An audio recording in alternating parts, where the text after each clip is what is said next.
Alright, what's up everybody and welcome back to another episode of the Salt Mines, where we venture into the ladder of one of the most competitive 1v1 games out there, StarCraft. It's a game which really makes you dig into yourself for your commitment, your energy, you know, trying to be the best player you can, trying to evolve, trying to get to that next level. And it turns out when you fall short, a lot of people, let's say they don't react in the most mature manner to things not going their way. So we're going to be delving on into it. Down here at the bottom right, we've got Giant Orange, Terran player. In the top left, Protoss player, Roots Namja. Now, I'm not sure what league this is. I know this is a ladder game, as almost all of the replays that are sent to me are.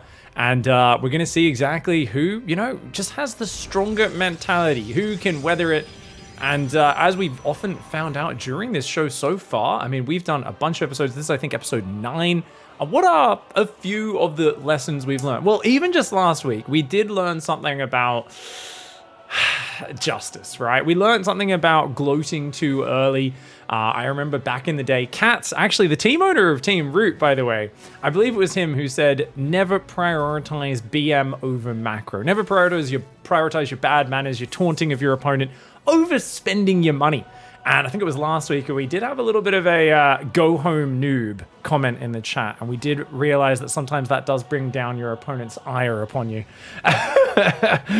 We've also learned in this show that Rock has no counter. We've learned that you shouldn't answer the phone in the middle of cannon rushing, or conversely, if you lose to a cannon rush, you should claim that you had to answer the phone in the middle of it.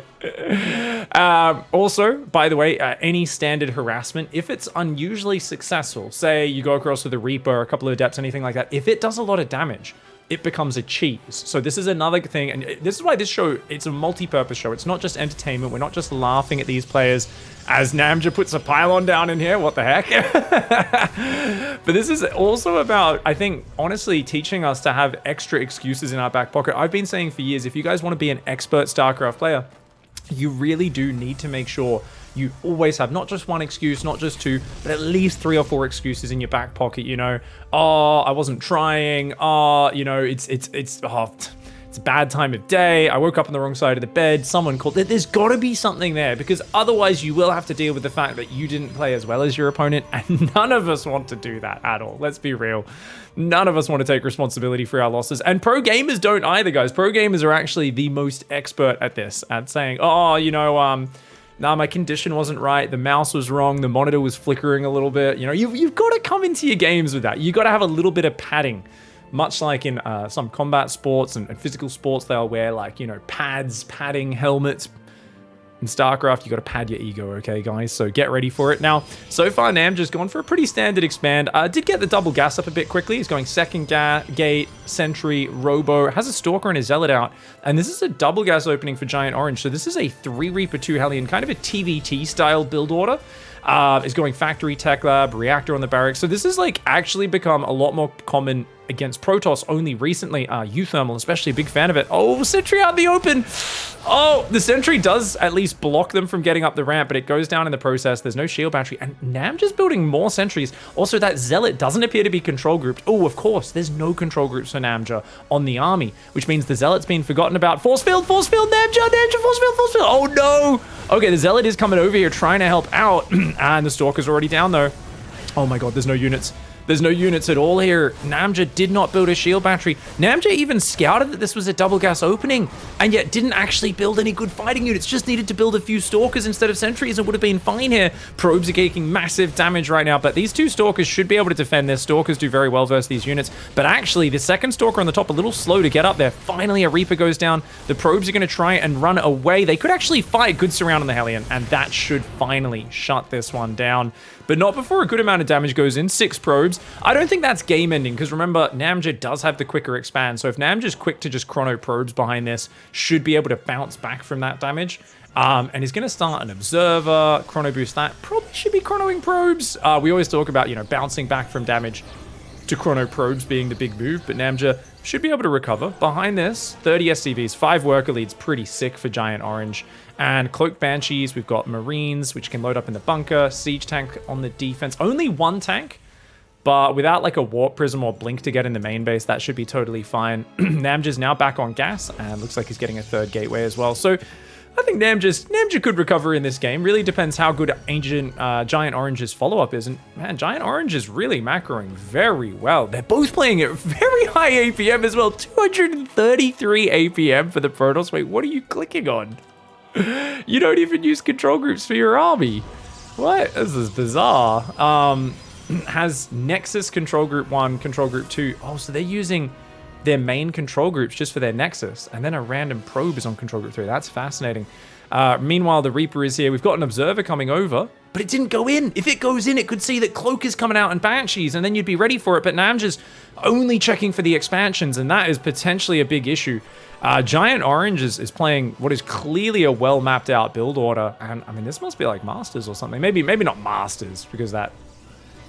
I don't know, they're both spending their money really well, playing pretty fast. There's got to be at least a Diamond League game. At least. I mean, I'm already playing Guess the MMR here, and that's not even the show we're doing today, guys. I'm just always curious, because I'm always expecting to be casting, like, Gold League games, and then whenever I'm like, oh, these guys, like, really know what they're doing. They're playing really fast. Like, they're pretty on point.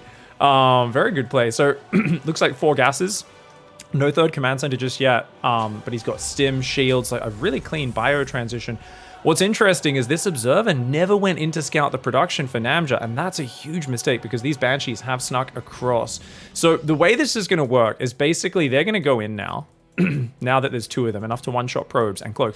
Namja needs to recall the Observer, because there's only 1 Observer, and it's on the other side of the map. So Namja needs to very quickly recall this Observer, but only has enough energy for 1 barely for recall right now. So this is all going to be about how quick Namja can respond, okay? So let's go look at Namja's vision. Namja's here. Does have that energy available, I believe. And here we go. Oh, it's getting hit. It's getting hit. Okay. He's going to move the Stalkers to respond to the Banshee, but you need to recall that Observer right now. Pulling the probes away. Still has not pulled the Observer. Uh-oh. Uh-oh. Namja's not reacting. Starts building an Observer. No, and Chrono's the Observer rather than recalling. Uh-oh. He's taking a lot of damage. So we're still on Namja's camera right now. You can see Namja's building probes.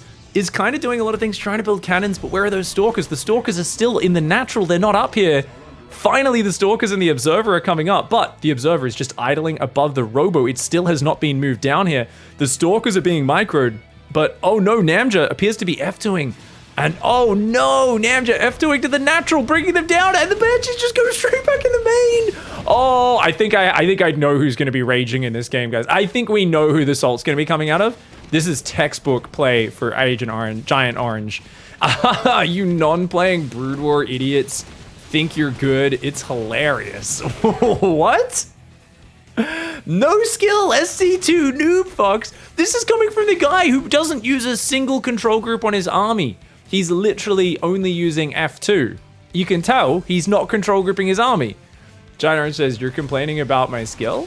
In the game we're playing? He's like, wait, why are we talking about Brood War, dude? Giant Orange coming in with a sick, just massive, big bio timing, following up the early Reaper Hellion Pressure and the Banshee. You're an idiot, says Namja. I don't play Protoss, but you are playing Protoss. And yes, you have no skill. Okay, sure, you 99% didn't play Brood War. If you did, you were D- rank. Why is he talking about Brood War? Another all-in noob fuck with no skill? Are you serious? The guy who didn't send his Observer in to scout his opponent's tech because he was lazy, and then massively fumbled both his early defense at the start because number 1 no control groups, rallied a sentry down and lost it, and then the other units, he's massively screwed up it like 5 times. And the biggest one was F2. He was clearly using Select All Army and clearly wasn't using old school RTS mechanics. So that is absolutely mint. To hear someone get on there, oh, if you played Brood War, you wouldn't be doing such silly cheeses. It was like a light Reaper Hellion Pressure, which was scouted, and the Observer had minutes to scout the Banshees. This is amazing. Elitism at its bloody finest. All right, guys, let's go to the next one. We've got Gary Rage, the Zerg in the top right, and the opponent, James Russ. Or Jam Russ. Jamie Russ. Jamie. I'm gonna call this player Jamie in the bottom left. Now, I mean, while we're just watching the start of this, guys, I got to talk more about that last game because I'm just like, what the hell was going on there, dude? I mean, it's so funny. So for those who aren't too familiar, Brood War StarCraft 1, Basically, one of the hardest RTSs of all time in terms of, you know, if you can't rally workers to minerals, you need to like rally them next to it and then grab the workers and put them on minerals. You can't select multiple buildings on one control group. So you have to select each hatchery separately or each building separately to build units. So what you'll do instead is you'll like jump to your main and you'll have like 10 gateways there and you'll click a building, press build zealot, press build zealot, press build zealot. And you'll kind of like go through all these actions. And because of that, it's just much harder. And there's this constant spread of like, where do you put your attention in your APM? And there's like an unlimited mechanical skill ceiling, not to mention, not even including the advanced micro. So it really is like a sign of elite gaming if you're a really good Brood War player. But to hear someone get in StarCraft 2, just like not scout, not defend really basic pressure, and then just like be like, you didn't play Brood War. And like, it's, I love it where people's brains go to when they're in this moment where they're at their most vulnerable and they're like, their ego is kind of falling apart. It's like, you know, and you could tell, right? Like the Protoss player, Namjoon, that last game was like really proud of being like what they consider a good Brood War player. But I think if you got down to like brass tacks and really asked them, they'd be like, oh no, I was actually pretty bad at Brood War. And that's part of why they're like, but you would be way worse. And like, I wasn't good at it, but you would be trash. Anyways, guys, we better talk about this game. We've got a 12 pool coming, but a nice early scout and zealots getting chronoed. This second pylon's very late, which is costing probe production right now. But other than that, it's a really solid defense as long as the zealot... Get back in the choke point, zealot! Oh my god! Oh my god, there's such dangerous micro. That's James Russ. What is this micro you're doing? Get back in the choke point, bro. Oh my god, James Russ is microing so dangerously. If he gets surrounded, he could be in big trouble. Now, the drones have been pulled by Gary, but this is already defended, I think. Russ has shut this one down pretty well, man. Good cheese. Russ still is not building adepts and is over-microing the zealots, so James Russ putting all the APM in the wrong things right now finally queues up the adepts, which could have been started 15, 20 seconds ago. But the micro is being good enough that it looks like he's just going to clean up this attack. And guys, Gary Rage was not producing behind this. 12 more Zerglings, no hatchery. The Queen, it looks like she did an inject, that he's going to do some more injects, but there's no gas, there's no hatchery, there's nothing going on. I mean, this is an absolute slaughter. 10 Zerglings have died, not a single Protoss unit, or one probe has died. For 2 drones and 10 Zergs, this is a massacre. The moment you get there with a 12 pool like this, guys, and you see that they've walled off, you really should not be doing anything like pulling drones. It makes no sense. Gary's going to try and build a hatchery there. If you were going to do that, should have done it a minute ago. And is still just rallying slow Zerglings. So this is a very low-level all-in coming in terms of the execution, coming up against a very high-level execution from James, or Jamie. Jamie has killed 22 Zerglings for a Zealot. Holy crap. That trading in the top left, that's insane. Now, we did see Jamie get a bit distracted before, but look at this. Now we've got Stalker, Adept, gas is going down, probes. You're like wasting my time, says Gary Rage. So, I mean, it's game over. Gary's clearly lost. Gary should just leave. Jamie's like, what the fuck are you talking about, dude? Now, this is actually a real ploy. If you say something like this that makes no sense, he might not pay attention and get surrounded. This is Gary Rage's chance, get some damage done. And indeed it worked, but wait, Gary Rage accidentally A-moved on the bot. He A-moved on the critter, the neutral critter. The Adepts are gonna take down one more drone. Oh my God, dude, he just killed 2 or 3 workers. Gary Rage is down to 7 workers on his economy. Shield batteries going down at home. I mean, this is such an easy hold. There's even Overlords. Oh my God, losing these Overlords would be a disaster. Gary has no production. Gary finally is building a hatchery. For some reason, isn't building it on the expansion. This player is, I mean, are they trying to throw the map? Like, what the hell are they doing? They're really bad. There's only 1 Adept and 1 Stalker, and that's a lot of Zerglings. But, I mean, you can't get through the wall. There's a shield battery, 25 probes to 6 drones. And at this point, you've got to wonder why Gary Rage is staying in the game. And you sucks.